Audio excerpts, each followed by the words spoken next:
dengan NPM 2463040. Halo guys, aku Imelda Dwi Apita dengan NPM 246300027. Halo, aku Andini Febrian Mayangsari dengan NPM 246300031 Kami dari kelompok 3 akan menjelaskan materi tentang akuntansi pendapatan dan piutang. Oke teman-teman, kita masuk ke materi yang pertama, itu ada definisi pendapatan. Apa sih pendapatan? Pendapatan adalah arus masuk bruto dari manfaat ekonomi yang timbul dari aktivitas normal entitas selama satu periode. Jika arus masuk tersebut mengakibatkan kenaikan ekuitas yang tidak berasal dari kontribusi pemilik, komponen pendapatan nilai penjualan barang dan jasa dikurangi dengan diskon, retur, dan potongan harga. Oke, yang kedua tuh ada sumber-sumber pendapatan. Sumber-sumber pendapatan tuh ada 3 ya teman-teman. Penjualan barang itu berasal dari pendapatan dari penjualan produk fisik atau barang dagang. Yang kedua ada pemberian jasa. Pemberian jasa itu berasal dari pendapatan dari penyediaan jasa kepada pelanggan. Yang ketiga penggunaan aset. Itu berasal dari pendapatan yang diperoleh dari pihak lain menggunakan aset perusahaan seperti bunga royalti dan dividen. Oke teman-teman, selanjutnya ada standar akuntansi. Itu standar akuntansi terkait PSAK 23, standar lama yang mengatur pengakuan secara umum. Terus yang kedua ada PSAK 72, standar baru yang menggantikan PSAK 23, mengatur tentang pendapatan dari kontak dengan pelanggan dengan pendekatan yang lebih komprehensif dan terstruktur. Pencatatan akuntansi pendapatan.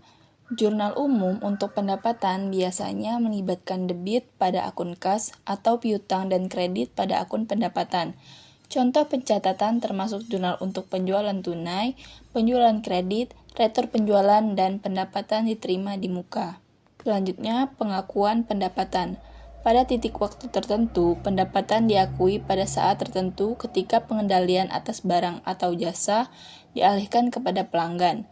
Sepanjang waktu, pendapatan diakui secara bertahap seiring dengan pemenuhan kewajiban pelaksanaan. Selanjutnya, pengukuran pendapatan. Pendapatan diukur berdasarkan nilai wajar, imbalan yang diterima atau dapat diterima. Pertimbangan diskon dan retur meliputi penyesuaian pendapatan untuk mencerminkan jumlah yang diperkirakan menjadi hak entitas. Definisi piutang. Piutang adalah klaim moneter terhadap pihak yang lain yang timbul dari penjualan barang atau jasa secara kredit.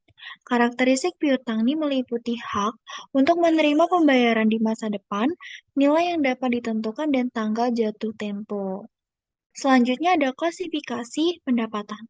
Yang pertama ada piutang usaha.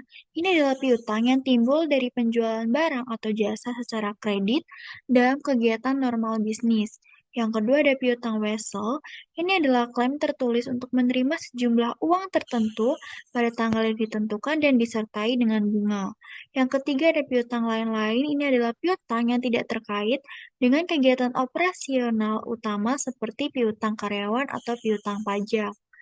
Selanjutnya ada pencatatan akuntansi piutang. Jurnal standar untuk piutang ini meliputi pencatatan penjualan kredit, seperti piutang usaha debit, pendapatan kredit, dan pelunasan piutang. Ini adalah kas, debit, dan piutang kredit. Oke, kita masuk ke materi terakhir. Ada pengakuan dan pengukuran piutang. Piutang diakui saat perusahaan memiliki hak untuk menerima pembayaran, biasanya saat penjualan kredit terjadi. Pengukuran awal sebesar nilai wajar, umumnya sebesar nilai transaksi, dan pengukuran selanjutnya pada biaya diperolehan diamortisasi. Number that you'll ever do. Two can be as bad as one. It's the loneliest number since the number one.